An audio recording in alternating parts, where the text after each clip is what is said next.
سورہ یوسف کا بقیہ حصہ آج تلاوت ہوا، اور پھر سورہ رعد آج تلاوت ہوئی ہے، اور سورہ ابراہیم بھی۔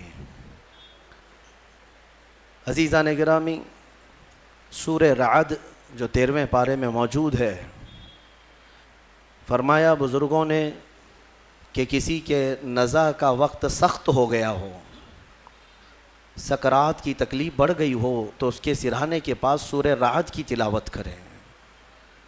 انشاءاللہ العزیز نزع میں آسانی ہوگی اور روح نکلنے میں اللہ تبارک و تعالیٰ تخفیف فرما دے گا۔ سورہ رعد کی تلاوت آپ تمامی حضرات اس کو یاد رکھیں، کبھی کسی کے ہاں جھانکنے کا وقت آ جائے، نزع کا وقت شدید ہو جائے، تو یہ سورہ ضرور تلاوت کریں، اور یاسین پاک بھی ہے، یاسین شریف کی تلاوت بھی۔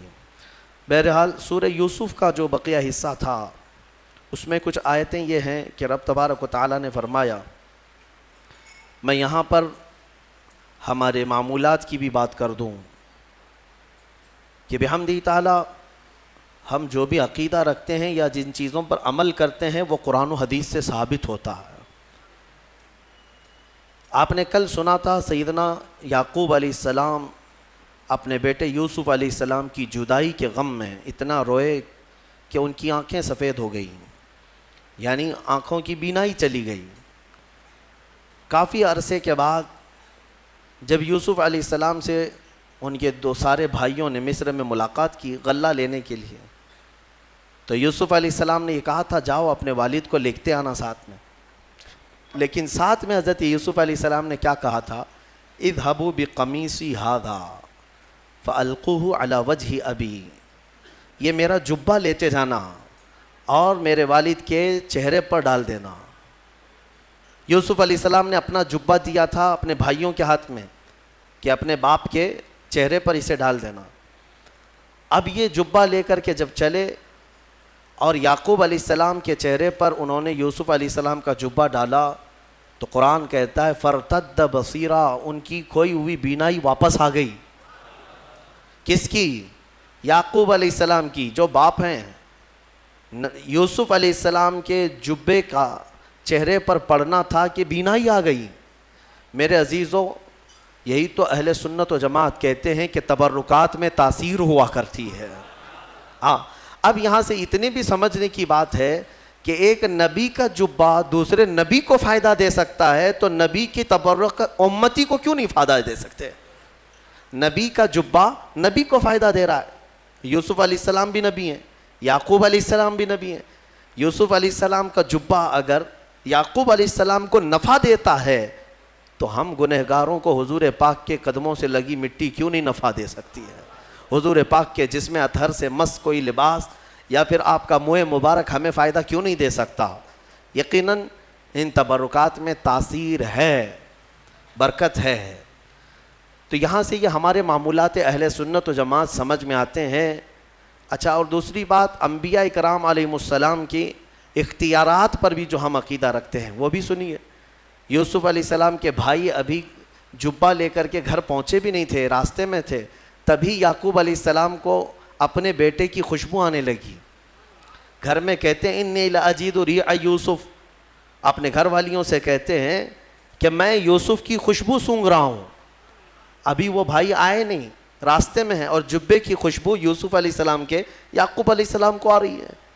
عزیزان گرامی، اور یہ مسافت کتنی تھی، کتنی دوری تھی جو جبہ ابھی موجود تھا جہاں راستے میں، اور یعقوب علیہ السلام، کئی 100 کلومیٹر کا فاصلہ تھا، ابھی کئی 100 کلومیٹر کا فاصلہ ہے، اور جبے کی خوشبو یعقوب علیہ السلام سونگھ رہے ہیں۔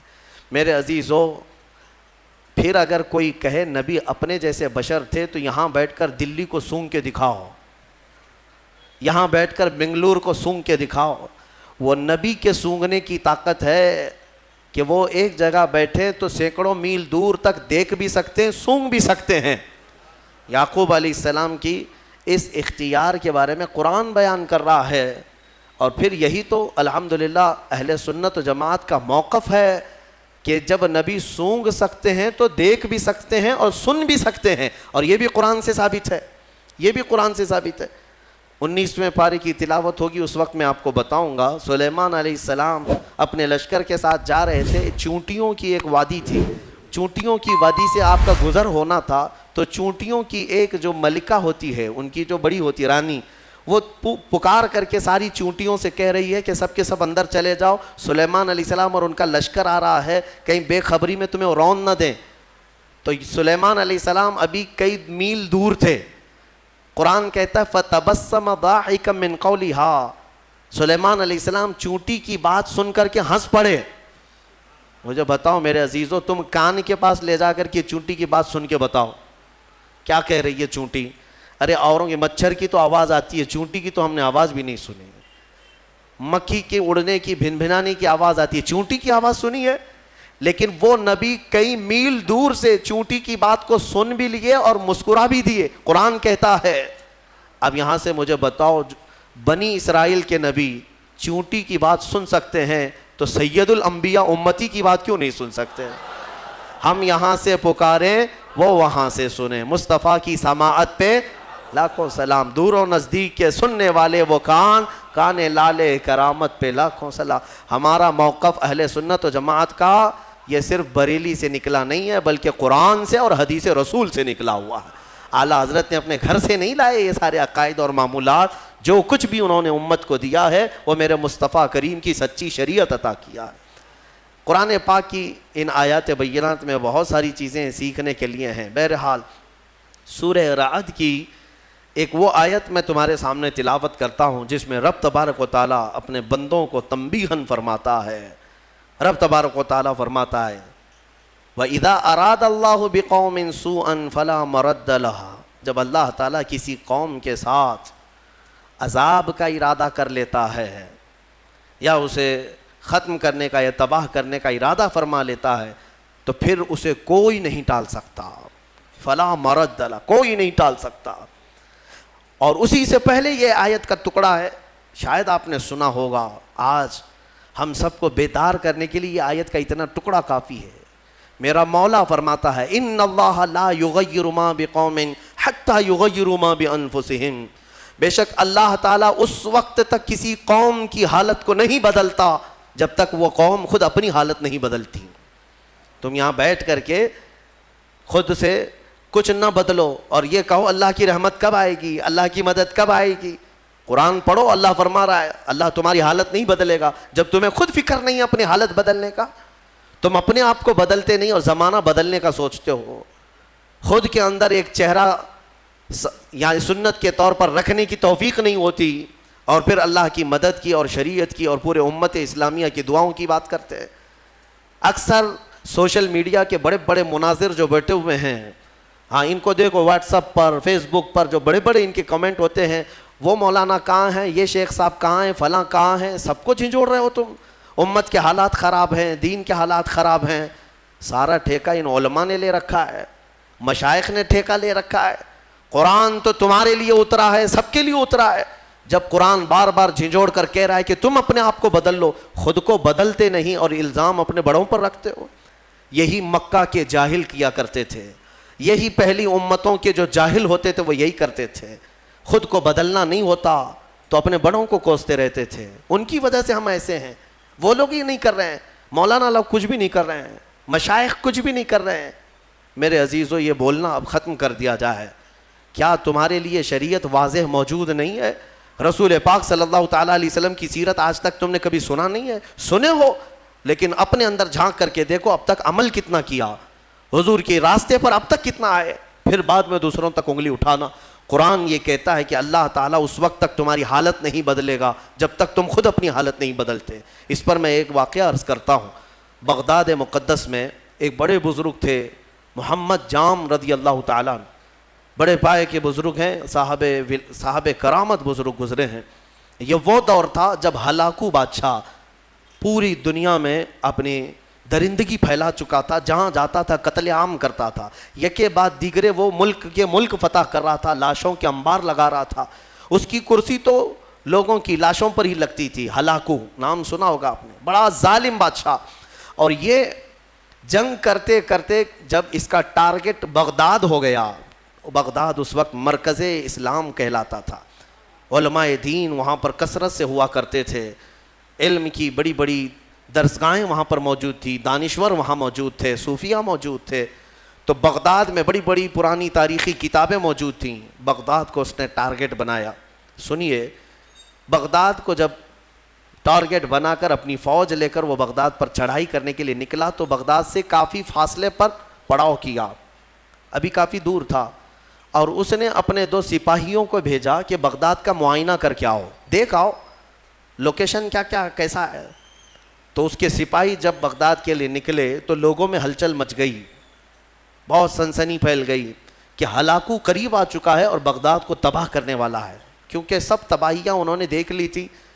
ہلاکو نے کیا کون سے شہر برباد کیے، کتنوں کا قتل عام کیا، وہ سب کو پتا تھا. تو بغداد کے اکثر لوگ دوڑے دوڑے حضرت محمد جام کے پاس آئے، کہا کہ آپ ہمارے رہبر ہیں، آپ ہمارے رہنما ہیں، اللہ والے ہیں، ہمیں بچا لیں، آپ دعا کریں. ہلاکو جیسا ظالم بغداد پر ٹوٹ پڑا ہے. وہ اس وقت بیٹھے ہوئے تھے، ان کے ہاتھ میں کھٹوری تھی. آپ نے وہ کھٹوری کو یوں پلٹ دیا اور کہا جاؤ اللہ حفاظت فرمائے، اللہ حفاظت فرمائے. لوگ چلے گئے. اللہ والوں کو اللہ تعالیٰ نے یہ اختیار دیا ہے، تصرف دیا ہے، اور ان کی اداؤں کو اللہ قبول بھی کرتا ہے. ہوا یہ کہ ہلاکو کے دونوں سپاہی پورے راستے بھر چھان مارتے رہے، ان کو بغداد نظر ہی نہیں آیا. وہ ڈھونڈتے رہ گئے، ان کو صرف میدان ہی میدان دکھتا تھا، کہیں بغداد دکھتا ہی نہیں تھا. وہ واپس لوٹے اور بادشاہ سے کہا کہ بغداد تو ہے ہی نہیں قریب، کہیں پر کوئی شہر ہی نہیں ہے، صرف اور صرف چٹیل میدان ہے. تو ہلاکو کو اتنا غصہ آیا ان کی بات پر کہ یہ جھوٹ بول رہے ہیں. دونوں کو اس نے قتل کر دیا. کہا جھوٹ بول رہے ہو تم، بغداد کے بالکل ہم قریب آئے ہوئے. دوسرے دن بغداد کو اپنے خاص 2 وزیروں کو بھیجا، کہا جاؤ تم دیکھ کر کے آؤ، عام سپاہیوں پر بھروسہ نہیں ہے. اپنے معتمد 2 وزیروں کو بھیجا. وہ جب آئے، دوسرا دن تھا، تو پھر لوگوں کو خبر چلی کہ آج ہلاکو کے 2 جاسوس اس کے مخصوص وزیر آ رہے ہیں. پھر دوڑے دوڑے حضرت محمد جام کے پاس آئے اور ان سے سفارش کرنے لگے کہ حضور آج وہ اپنے مخصوص جاسوسوں کو بھیج رہا ہے اور وہ بغداد کے قریب آئے ہیں، ہماری بیویاں بیوہ ہو جائیں گی، بچے یتیم ہو جائیں گے، بچا لیں، اللہ کا واسطہ دیتے ہیں. حضرت محمد جام نے آج پھر کھٹوری اٹھائی، پلٹ دیا، کہا جاؤ اللہ حفاظت فرمائے. چلے گئے. وہ 2 وزیر بھی گھوم پھر کر کے گئے، انہیں بھی بغداد نظر نہیں آیا، صرف چٹیل میدان. اللہ والے اپنے کوزے سے جسے چاہے چھپا لیں. واپس وہ شام کو لوٹے، ہلاکو کے پاس کہے سچ کہہ رہے تھے وہ دونوں سپاہی، ہمیں بھی بغداد نظر نہیں آیا، ہم غلط راستے پر تو نہیں آئے. بادشاہ کو اب غصہ بھی تھا اور تجسس بھی بڑھ گیا کہ ایسا کیسے ہو سکتا ہے. اس نے کہا اب معائنے کی ضرورت نہیں، مجھے یہاں سے بغداد کی روشنی نظر آ رہی ہے اور تم کو قریب سے بغداد کیوں نہیں نظر آیا. تو پھر تیسرے دن اس نے فوج کی تیاری کر لی کہ نہیں اب معائنے کی ضرورت نہیں، ساری فوج ہی چل پڑے، میرے ساتھ ساتھ چلو اور حملہ ایک ساتھ کیا جائے گا بغداد پر. تیسرے دن صفیں لگ گئیں. ہلاکو اس کی سپہ سالاری سربراہی کر رہا تھا، اور جب بغداد کی طرف وہ طبل بجاتے ہوئے، نقارے بجاتے ہوئے نکلے، اب پھر بغداد والوں میں سراسیمگی پھیل گئی. اب یہاں پر دوڑ بھاگ، سارے ادھر ادھر کھلبلی مچ گئی. پھر دوڑے دوڑے حضرت محمد جام کے پاس آئے. مومنین کا ایک بڑا مجمع آیا، سب رونے لگے، کہا کہ حضور بچا لیں بغداد کو، یہاں امانتیں ہیں بزرگوں کی، یہاں مسلمانوں کا مرکز ہے، بچا لیں. حضرت محمد جام تیسرے دن ان کے ہاتھ میں کھٹوری تھی، وہ پلٹ رہے تھے، غیب سے ندا آئی کہ اے میرے بندے اب رک جاؤ، اب رک جاؤ، کب تک تم انہیں اس طرح سے بچاتے رہو گے؟ انہوں نے اب تک اپنی حالت نہیں بدلی، ان کو اپنی حالت پر چھوڑ دو. حضرت محمد جام کو حکم ہوا، غیب سے ندا آئی، انہوں نے وہ کھٹوری چھوڑ دی، نہیں پلٹا. پھر اس کے بعد ہوا یہ کہ ہلاکو بغداد میں داخل ہو ہی گیا اپنی فوج کو لے کر، اور ایسی تباہی مچائی، ایسی تباہی، اللہ کی پناہ. 1 مہینے تک بغداد میں صرف چیخ ہی چیخ تھی، آوازیں ہی آوازیں تھیں. جس طرف سے گزرتے لاشوں کا انبار تھا، گھر بار جلائے جا چکے تھے، اسلامی ذخیرہ جو لائبریریاں تھیں وہ جلا کر راکھ کر دی گئیں، دریائے دجلہ کا پانی پورا خون سے لال ہو گیا تھا، اور گھوڑے دوڑتے تھے بغداد کی گلیوں میں تو مسلمانوں کے خون سے گھوڑوں کے ٹاپ بھیگ جاتے تھے. اتنا قتل عام کیا, مسجدیں تخت و تاخت و تاراج ہو گئیں, وہاں کی بلند و بالا پرشکو عمارتیں تباہ و برباد کر دی گئیں, علماء کو قیدی بنایا گیا, نہ جانے کتنی تباہی ہوئی. اس کا بیان کرنا بیان سے باہر ہے. میرے عزیزو, یہ تباہی تاریخ کی داستان بن گئی. آج بھی تاریخ اٹھاؤ گے تو ہلاکو کے بغداد کی تباہی کی داستانیں تمہیں بہت جلی حرفوں میں نظر آئیں گی. لیکن کہنا یہ چاہتا ہوں کہ اس تاریخ میں چھپا ہوا یہ واقعہ ہمیں جھنجھوڑتا ہے. اللہ والے بھی, اولیاء کرام بھی اس وقت تک بچاتے رہتے ہیں جب تک تمہارے سدھرنے کی امید ہو. پھر ایک وقت ایسا آتا ہے کہ مولا تعالیٰ خود منع کر دیتا ہے کہ اے میرے محبوب بندو, ان کی حفاظت بھی مت کرو, ان کو اپنے حال پر چھوڑ دو, ان کو اپنے حال پر چھوڑ دو, کہیں وہ نوبت نہ آنے پائے, وہ وقت آنے نہ پائے. اے غیور مسلمانوں, میں تمہیں بیدار کرتا ہوں. اسی لیے زمانے ماضی کے کچھ شاعروں نے یہ کہا تھا, جگہ جگہ کے تھک چکے ہیں تمہیں یہ ہنگامے, اٹھو نشاط لذت خواب گراں بدل ڈالو. ہاں, غلط روی سے منازل کا بعد بڑھتا ہے, مسافروں رویش کارواں بدل ڈالو. اٹھو وگرنہ حشر نہ ہوگا پھر کبھی, دوڑو کہ زمانہ چال اپنی چل گیا. آج تمہیں پتہ ہے تمہاری تباہی کے منصوبے, اس کے تانے بانے پورے بنے جا چکے ہیں, تمہارے خاتمے کی منصوبے مکمل کیے جا چکے ہیں, اور تم آپس میں یہاں گتھم گتھا ہو. تم یہاں پر اب تک اپنے تاش کے پتے چھوڑنے کو تیار نہیں, تمہارے شراب کی دکانیں بند نہیں ہو پاتی ہیں, تمہارے نشے کی عادتیں ختم نہیں ہو پاتی. کہاں گیا وہ غیور نوجوان؟ جب میرے آقا صلی اللہ تعالیٰ علیہ وسلم تنہا آواز دیتے تھے تو سہاگ رات چھوڑ کر کے حنظلہ جیسا جوان بھی میدان میں آتا تھا, اپنی آج کی دلہن کو چھوڑ کر نکل آتا تھا. کہاں گیا وہ ہمارا نوجوان؟ بوڑھے بھی اپنے وقت میں, تمہیں پتہ ہے بدر کی رات کو دوسرے دن جانا ہے, مدینے کے ایک گھر میں باپ اور بیٹے میں جھگڑا ہو رہا ہے. کس بات پر؟ بیٹا کہتا ہے میں رسول پاک کے ساتھ جاؤں گا, باپ کہتا ہے نہیں میں جاؤں گا. دونوں میں جھگڑا ہو رہا ہے اور دونوں نے حضور پاک صلی اللہ تعالیٰ علیہ وسلم کے پاس شکایت کی کہ آقا آپ فیصلہ فرما دیں کون جائے گا. بیٹا کہتا ہے یہ باپ میرے بوڑھے ہو چکے ہیں, انہیں گھر سنبھالنے دیں. بوڑھے کہتے ہیں نہیں میرا حق زیادہ ہے, میں عمر والا ہوں, اس کا تجربہ کم ہے, میں آپ کے ساتھ جاؤں گا. یہ کھیلنے کے لیے مقابلہ نہیں ہو رہا ہے, جان دینے کے لیے مقابلہ ہو رہا ہے, گردنیں لے کر کے نکلنے والا ہے. حضور پاک نے فرمایا قرآن اندازی کر لو, قرآن اندازی کر لو, نام نکالو. قرآن اندازی کی گئی تو بیٹے کا نام نکلا. باپ نے کہا میں یہ قرآن نہیں مانوں گا, اور ایک بار قرآن کرو. دوبارہ قرآن اندازی کی گئی, پھر جوان بیٹے کا نام نکلا. میرے مصطفیٰ کریم صلی اللہ علیہ وسلم نے فرمایا اس بوڑھے صحابی سے, کہا آپ گھر بیٹھ جائیں, آپ کا یہ لال, آپ کا یہ جوان میرے ساتھ چلے گا. جانتے ہیں حضور کے اس فرمان کے بعد وہ بوڑھے صحابی دھاڑے مار کر رونے لگے, یا ویلا یا ویلا, اے اللہ یہ کتنی بری حالت ہے میری کہ میرے بڑھاپے نے مجھے مصطفیٰ سے دور کر دیا. اگر میں بوڑھا نہ ہوتا تو آج چلا گیا ہوتا. وہ جذبہ کہاں چلا گیا ہمارا, وہ جوش کہاں چلا گیا, وہ ولولہ کہاں گیا. تم بدلتے نہیں اور پوری دنیا میں بیٹھ کر تسبیح کے دانے گھما کر اور تم کہتے ہو اللہ کی رحمت آ جائے, اللہ کی مدد آ جائے. یاد رکھو یہ سنت کے خلاف ہے, سنت کے خلاف ہے. میں خود اپنے آپ پر کبھی کبھار کوستا ہوں کہ ہاں ٹھیک ہے اللہ تعالیٰ نے ایک منبر دیا یا آواز دی تو میں جو بول سکتا ہوں بول رہا ہوں. مجھے اتنی امید ضرور ہے کہ ہماری زبان سے آواز نکلے گی, مولا کسی کے بھی دل کو بیدار ضرور کرے گا. بیدار تو ہوں گے, لیکن ساتھ میں مجھے اس بات کا افسوس ہوتا ہے کہ آج ہمارے حالات ایسے ہیں کہ کمرے میں بیٹھ کر ڈسکس کر رہے ہیں, واٹس ایپ پر بیٹھ کر چیٹنگ کر رہے ہیں, ایک جگہ کی دوسرے جگہ کی ویڈیو وائرل کرتے ہیں کہ دیکھو فلاں جگہ ایسی آتنک مچائی جا رہی ہے, ایسے کیا جا رہا ہے. یہ سارا کا سارا انتظام تو تم واٹس ایپ پہ کر رہے ہو, تمہاری ساری تیاری تو صرف فیس بک پہ ہے. باقی باہر نکلو تو دیکھو نہ چہرے سے تمہیں غلام مصطفیٰ کوئی کہنے کو تیار ہے, نہ تمہارے لباس سے کوئی تمہیں غلام مصطفیٰ کہنے کو تیار ہے, نہ تمہاری زبان سے, نہ تمہارے اخلاق سے, نہ تمہارے معاملات سے. غلام مصطفیٰ وہ ہوتا تھا کہ وہ راستے پر چلے تو اس کا رعب ایسا طاری ہوتا ہے کہ اچھے اچھوں کی آنکھیں نیچے گر جائیں, آنکھیں نیچے ہو جائیں. نبی اکرم صلی اللہ تعالیٰ علیہ وسلم کی غلامی کو تم ہلکا سمجھتے ہو؟ بدلو میرے عزیز ہو، قرآن سچ کہہ رہا ہے، ان اللہ لا یغیر ما بقوم حتی یغیروا ما بانفسہم، بے شک اللہ تعالیٰ اس وقت تک کسی قوم کی حالت نہیں بدلتا جب تک اس قوم کو خود اپنی حالت بدلنے کی فکر نہ ہو۔ اسی لیے اقبال نے کہا تھا، قوت فکر و عمل پہلے فنا ہوتی ہے، پھر کسی قوم کی شوکت پہ زوال آتا ہے، پھر کسی قوم کی شوکت پہ زوال آتا ہے۔ ہماری شوکت، ہماری شان، ہماری بان پر جو آج زوال آیا ہے، اس سے پہلے ہمارے سوچ و بچار اور ہمارے عمل کی قوت فنا ہو گئی ہے۔ ہاں، سب کچھ ختم کر کے اب ہم یہ زوال کے دن دیکھ رہے ہیں۔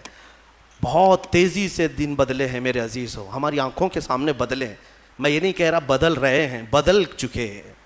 آج سے صرف 10 سال پہلے جاؤ، آج سے صرف 5 سال پیچھے بھی جاؤ، جو حالات تھے وہ آج بہت تیزی سے بدل چکے ہیں، اور پھر اگلے جو آئیں گے اتنے عرصہ بھی تمہیں مہلت نہیں دی جائے گی۔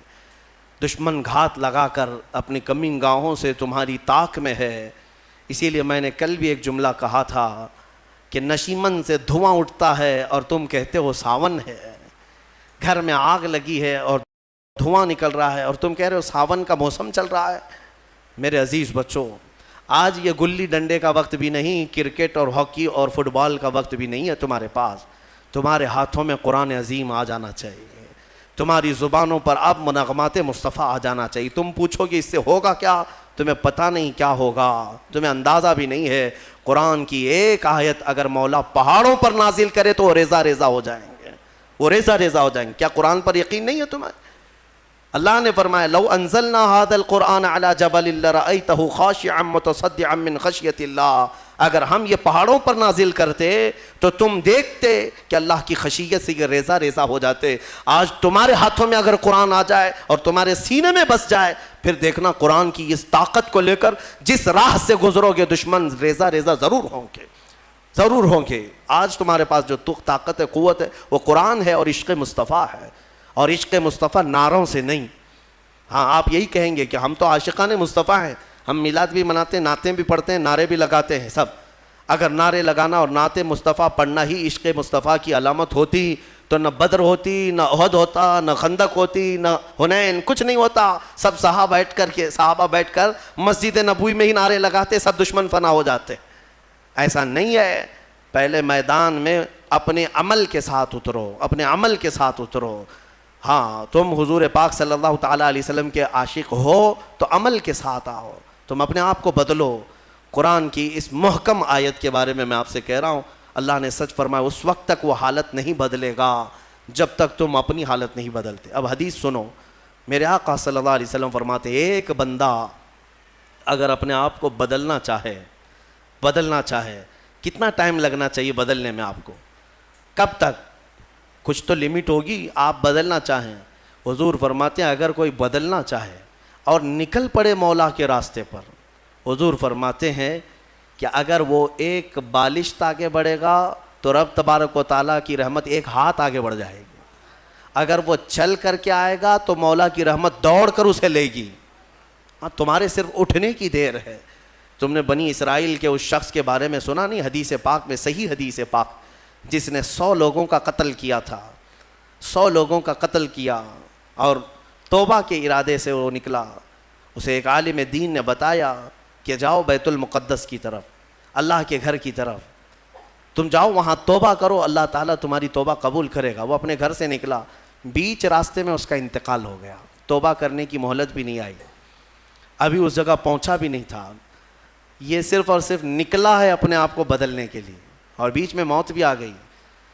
اور حدیث پاک میں عذاب کے اور رحمت کے دونوں فرشتے آئے، عذاب کے فرشتے جہنم میں لے جانے کے لیے، رحمت کے فرشتے جنت میں لے جانے کے لیے۔ کیوں؟ دونوں یہ کہہ رہے تھے، عذاب والے کہ یہ 100 قتل کر چکا ہے، گنہگار ہے، رحمت والے کہتے نہیں توبہ کی نیت سے نکلا تھا، صاف ہو رہا تھا۔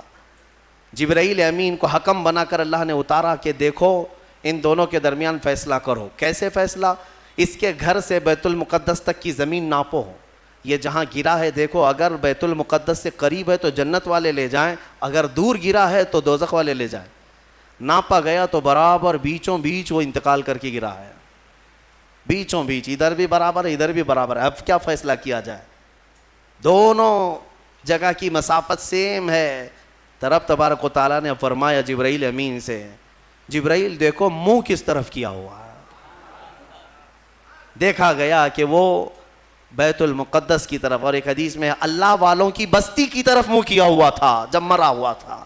رب تعالیٰ نے فرمایا رحمت والوں کو دے دو، رحمت والوں کے حوالے کر دو، اسے جنت لے جائیں۔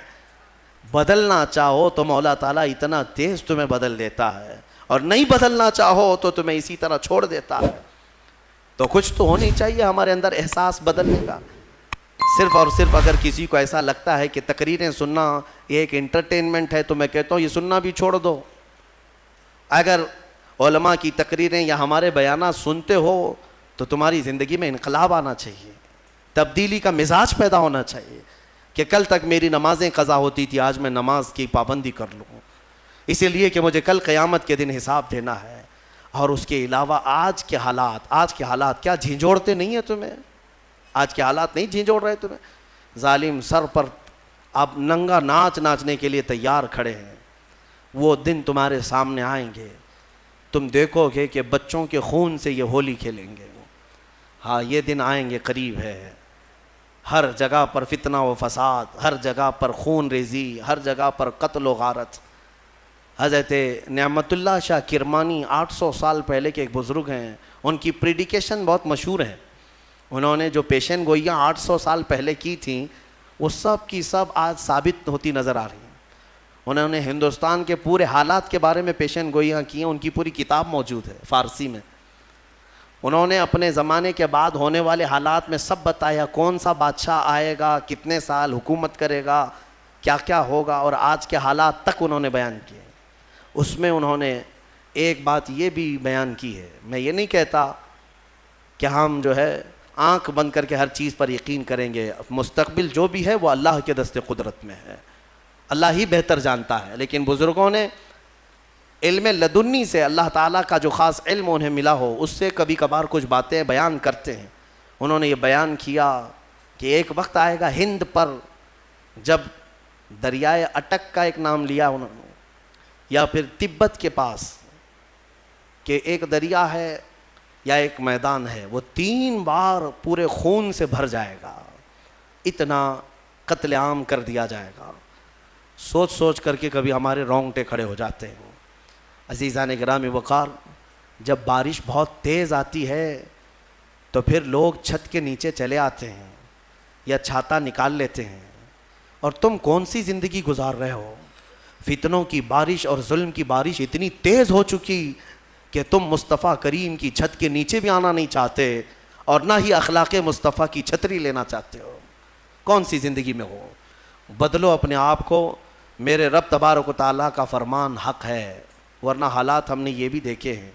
زندگی تمہاری 80 سال کی ہو جائے، اگر ایک جگہ بیٹھ کر کے تم انتظار کرتے رہے تو کچھ تبدیل نہیں ہونا ہے۔ وہ خالق اسباب ہے، ساری چیزیں اسباب پر رکھا ہے۔ مولا اگر چاہے تو ڈائریکٹ آسمان سے تمہارے منہ میں روٹی ڈال دے، لیکن اس کی مرضی ایسی نہیں۔ اس کی منشا یہ ہے کہ پہلے بیج بو، پھر فصل آئے، پھر اس کے بعد کٹائی ہو، پھر اس کے بعد پسائی ہو، پھر آٹے کی گندھائی ہو، پھر اس کے بعد روٹی بنے، پھر توے پر جائے، پھر پک کر تمہارے منہ میں آئے۔ اتنی منزلوں سے گزار کر کے تمہارے منہ تک لاتا ہے، لیکن کیا وہ ان منزلوں کا محتاج ہے؟ وہ ڈائریکٹ تمہیں رزق کھلا سکتا ہے، لیکن اس نے پوری کائنات کو اسباب پر رکھا ہے۔ اس لیے میں تمہیں سمجھا رہا ہوں کہ صرف اور صرف تم اس یقین پر نہیں رہنا کہ ہم ان کا دامن پکڑیں، ان کا دامن پکڑیں، سب ہو جائے گا۔ دامن پکڑے رہو لیکن حرکت بھی کرتے رہو۔ ہاں، بغیر حرکت کیے، مثال کے طور پر سمندر میں آپ تیر رہے ہو، چاہے اچھے سے اچھے تیراک کا دامن پکڑے رہو اور اپنے ہاتھ پیر ڈھیلے چھوڑ دو، اس کو بھی لے جاؤ گے تم، اس کے لیے کیا ہو جاؤ گے؟ میرے عزیزو، آپ اپنے ہاتھ پیر تو چلاؤ، عمل کے میدان میں آپ خود تو آؤ۔ اب یہ آیات کریمہ کے بعد جو آخری میں ہم نے آیت تلاوت کی ہے وہ یہ تھی۔ اللہ تعالیٰ فرماتا ہے، یہ ہمارے حوصلے کے لیے بھی ہے۔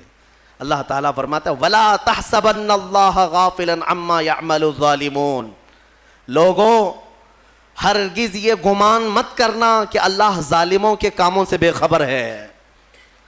ظالموں کے کسی کام سے اللہ بے خبر نہیں، وہ جو کچھ بھی کر رہے ہیں مولا سب دیکھ رہا ہے، ہر چیز دیکھ رہا ہے۔ اور انجام بہت قریب ہے. انما یؤخرہم لیوم، اللہ انہیں ڈھیل دیا ہوا ہے. قرآن میں رب تعالیٰ فرماتا ہے انہیں ڈھیل دیتا ہے اس دن کے لیے جب سب کی آنکھیں دیکھیں گی کہ یہ کس پلٹی کھائیں گے، کیسی پلٹی کھائیں گے. اب میں یہاں پر بھی یہی کہوں گا کہ ظالم جس قدر بھی ظلم کر لیں، ایک وقت آئے گا جب میرے مولا کی پکڑ ہوگی. چنگیز نہیں بچا، ہلاکو نہیں بچا، فرعون، قارون، شداد، حامان، ابو جہل، ابو لہب، یہ سب اپنے ظلم کی داستان لکھ کر کے چلے گئے، ان کے نشانات نہیں رہے. تو فی زمانہ ہمارے زمانے کا بھی کوئی ظالم زندہ نہیں رہے گا. رب تبارک و تعالیٰ کی پکڑ آئے گی. یہ اور بات ہے کہ ایک بڑے بزرگ نے لکھا ہے، وہ بہت اچھی لگی مجھے بات. فرمایا کہ اگر اللہ تبارک و تعالیٰ کسی قوم سے ناراض ہو، اللہ کسی قوم سے ناراض ہو تو سزا کے طور پر انہیں حاکم ظالم دے دیتا ہے. ظالم حاکم ہی اس قوم کی سزا ہے. اکثر یہ دیکھا گیا ہے کہ قوم کی سزا ظالم حاکم ہی بن جاتا ہے. رب تعالیٰ کی طرف سے ایسے یہ انجام ہوتے ہیں میرے عزیزوں. پھر جب اجتماعی توبہ کرو گے، اپنے آپ کو بدلو گے، تو مولا بھی یہ کائنات کے سارے اس نظام کو بدل دے گا. اور ایک آیت یہ بھی میں سنا دوں. اللہ فرماتا ہے اگر تم نہیں چینج ہونا چاہتے، طے کر کے رکھے ہو کہ جیسے ہم ویسے ہی رہیں گے، بولنے دو مولانا لوگوں کو، ہم جیسے ویسے رہیں. ان یشاء یذھبکم، اللہ فرماتا ہے اگر تم یہ نہیں چاہتے بدلو، اگر اللہ چاہے تو تم سب کو ختم کر دے گا. وَيَسْتَخْلِفْ مِن بَعْدِكُم مَّا يَشَاءُ، تمہارے بعد پھر جسے وہ پسند کرے گا اس کو اپنی زمین پہ لائے گا، پھر کسی اور قوم کو وہ بسائے گا. ہم سے پہلے بھی قومیں آباد رہی ہیں. تم سے نظام کائنات نہیں ہے، تم سے دنیا نہیں چل رہی ہے، تمہاری وجہ سے سورج اور چاند کا نظام نہیں ہے. تمہیں تو اللہ تبارک و تعالیٰ نے اس کائنات میں ٹھہرنے کا موقع دیا ہے. اگر تم یہ سمجھ رہے ہو کہ میرے ہی سے سب چل رہا ہے تو خام خیالی ہے. ہاں، بدلنے کی اپنے آپ کو فکر آج ہی سے طے کر لو. رمضان ہے، بہترین موقع ہے. اللہ رب العزت کو گواہ بناؤ، میرے مصطفیٰ کو حاضر و ناظر مان کر ان کے دربار میں یہ کہہ دو ایک بار میرے آقا کو شاہد مانتے ہو، میرے آقا کو حاضر مانتے ہو، میرے آقا کو ناظر مانتے ہو، تو پھر ان کے سامنے ہاتھ جوڑ کر کے یوں کہو میں مجرم ہوں آقا مجھے ساتھ لے لو، میں مجرم ہوں آقا مجھے ساتھ لے لو. کہ رستے میں ہیں جا بجا تھانے والے، چمک تجھ سے پاتے ہیں سب پانے والے، میرا دل بھی چمکا دے چمکانے والے. برستا نہیں دیکھ کر ابر رحمت، ہم بدوں پر بھی برسا دے برسانے والے. ایک میں کیا میرے عصیاں کی حقیقت کتنی، مجھ سے 100 لاکھ کو کافی ہے اشارہ تیرا. یا رسول اللہ تو جو چاہے تو میل میرے دل کے دھلیں، کہ خدا دل نہیں کرتا کبھی میلا تیرا. یا رسول اللہ تیرے ٹکڑوں پہ پلیں، غیر کی ٹھوکر پہ نہ ڈال، جھڑکیاں کھائیں کہاں چھوڑ کے صدقہ تیرا. گندے نکمے کمی مہنگے ہیں کوڑی کے تین، کون ہمیں پالتا تم پہ کروڑوں درود. اور بے ہنر و بے تمیز کس کو ہوئے ہیں عزیز، ایک تمہارے سوا تم پہ کروڑوں درود. کر کے تمہارے گناہ مانگے تمہاری پناہ، اور تم کہو دامن میں آ تم پہ کروڑوں درود. بخش دو جرم و خطا تم پہ کروڑوں درود. گرچہ ہیں بے حد قصور تم ہو عفو و غفور، گرچہ ہیں بے حد قصور تم ہو عفو و غفور. بخش دو جرم و خطا تم پہ کروڑوں درود. رزق کے قاسم ہو تم، خلق کے حاکم ہو تم، جو ملا تم سے ملا تم پہ کروڑوں درود. یا رسول اللہ تم ہو حفیظ و مغیث، کیا ہے وہ دشمن خبیث. تم ہو حفیظ و مغیث، کیا ہے وہ دشمن خبیث. تم ہو تو پھر خوف کیا تم پہ کروڑوں درود. بس یہ اعلیٰ حضرت نے ہمیں سکھایا ہے، یہ اعلیٰ حضرت نے ہمیں سکھایا ہے. جس دن تم بیدار ہو کر میرے نبی کو شاہد مان کر کے یہ کہہ لو گے، انشاءاللہ وہ بدلیاں چھڑ جائیں گی، وہ ابر ہٹ جائے گا، یہ ظالموں کی نحوست ختم ہو جائے گی. دیکھنا تم اپنی آنکھوں سے ان کیڑوں کو مرتے ہوئے دیکھو گے، تم اپنی آنکھوں سے ان دجالوں کو تباہ ہوتے ہوئے بھی دیکھو گے. انشاءاللہ ایک دن میری یہ قوم بدل جائے گی. تو اقبال نے بھی کہا تھا کہ کفر دم توڑ دے گا ٹوٹی ہوئی شمشیر کے ساتھ، گر تم نکل آ جاؤ ایک بار نعرے تکبیر کے ساتھ. بس ایک بار تم نکل آؤ نعرہ تکبیر کے ساتھ، وہ نعرہ نہیں جو صرف اور صرف تم اپنے لیے لگاتے ہو یا پھر انٹرٹینمنٹ کرتے ہو، بلکہ وہ نعرہ جو کبھی ابو عبیدہ بن جراح سے نکلا تھا، کبھی خالد بن ولید کی زبان سے نکلا تھا، کبھی حمزہ بن عبد المطلب سے نکلا تھا، ان کی زبانوں سے جو نعرہ نکلتا تھا وہ روح سے نکلتا تھا، اور ان کا یقین کامل ہوا کرتا تھا، چاہے دنیا کی ساری طاقتیں سامنے ہو، مولا میرے ساتھ ہے۔ انشاءاللہ العزیز وہ وقت تبدیلی کا ان قریب آئے گا۔ مجھے امید ہے امام مہدی کو ابھی آنا ہے، عیسیٰ علیہ السلام کو ابھی اترنا ہے، اور پوری دنیا میں اسلام کا پرچم ابھی لہرانا باقی ہے۔ میرے آقا نے فرمایا ہے اس وقت تک قیامت نہیں آئے گی جب تک پوری دنیا کا دین صرف اور صرف اسلام ہی رہے گا، صرف اسلام رہے۔ اور میرے آقا نے فرما دیا تو میں کہتا ہوں زمین ٹل جائے گی، زمانہ ٹل جائے گا، میرے مصطفیٰ کا فرمان کبھی نہیں ٹلے گا، وہ ہو کر رہنا ہے۔ لیکن اس سے پہلے جو یہ حالات پیدا ہو رہے ہیں اس کے لیے میں ضرور کہوں گا تم اٹھو، بیدار ہو جاؤ، تم بیدار ہو جاؤ۔ ہاں ظالموں کے لیے اللہ فرماتا ہے انہیں ڈھیل دیا ہے، آج انہیں ڈھیل دیا ہے، اور ناچو جتنا ناچنا ہے، اور ظلم کرو جتنا ظلم کر سکتے ہو، پھر مولا کی رسی تمہیں ایک دن پکڑے گی اور ایسے باندھا جائے گا کہ تمہارے پاس کچھ نہیں ہوگا۔ تمہیں پتہ ہے ابرہہ کو کتنا گھمنڈ تھا، کئی ہاتھیاں لے کر کے وہ خانہ کعبہ کو ڈھانے کے لیے آیا تھا، مکہ والوں کی طاقت نہیں تھی مقابلہ کرنے کی، مولا کریم نے چھوٹی چھوٹی چڑیوں سے ایسا تباہ کیا کہ قرآن کہتا ہے کعصف مأکول، وہ بادشاہ ابرہہ اور اس کی فوج ایسے دکھتے تھے جیسے کسی نے مرغی چھیل کر کے کھا کر کے چھوڑا ہوا ہو، جیسے کوئی مرغی کھا کر گوشت کھا کر کے ہڈیاں چھوڑ دیتا ہے۔ پوری فوج کی درگت ایسی بنی ہوئی تھی، ہلاک و برباد ہو کر کھائے ہوئے مرغیوں کی طرح نظر آتے تھے۔ وہ دن آئے گا جب یہ سارے کیڑے مکوڑوں کی بھی اللہ وہی حالت بنائے گا۔ شرط یہی ہے کہ تم مصطفیٰ کریم کی غلامی میں آ جاؤ، ایک بار تم اپنے آپ کو بدل لو، اور تمہاری آنکھوں سے بھی نظر آنے لگ جائے، تمہارے چہرے سے بھی نظر آنے لگ جائے، تمہارے لباس سے بھی، تمہارے اخلاق سے بھی نظر آنے لگ جائے کہ یہ رہتا یہاں پر ہے لیکن بدن میں خوشبو مدینے کی آیا کرتی ہے۔ ہاں میرے عزیزو، ہونا یہی چاہیے کہ تمہیں دیکھ کر کے سامنے والے کو ایسا محسوس ہونے لگے اب تو میرے آقا کو مجھے دیکھنا ہے، یہ غلام اس قدر خوبصورت ہے تو اس کا آقا کتنا خوبصورت ہوگا۔ یہ کیفیت جب پیدا ہو جائے گی انشاءاللہ فتح تمہارے مقدر میں ہے۔ اللہ کریم کہنے سننے سے زیادہ عمل کی توفیق عطا فرمائے۔ مولا ہمیں ہمارے حالات بدلنے کی توفیق عطا فرمائے۔ اے رب ذوالجلال، ہم تیرے دربار میں سچے دل سے توبہ کرتے ہیں، اس رمضان کی برکت سے ہم سب کی توبہ کو قبول فرما۔ دیکھ مولا ہم سب تیری طرف بڑھنے کے لیے نکل پڑے، اپنے گھروں سے تیرے گھر تک آ چکے، مولا اب تو اپنے گھر سے ہمیں واپس نہ لوٹا، اسی گھر کا بنا دے اور تیرا اپنا محبوب بندہ ہمیں بنا دے۔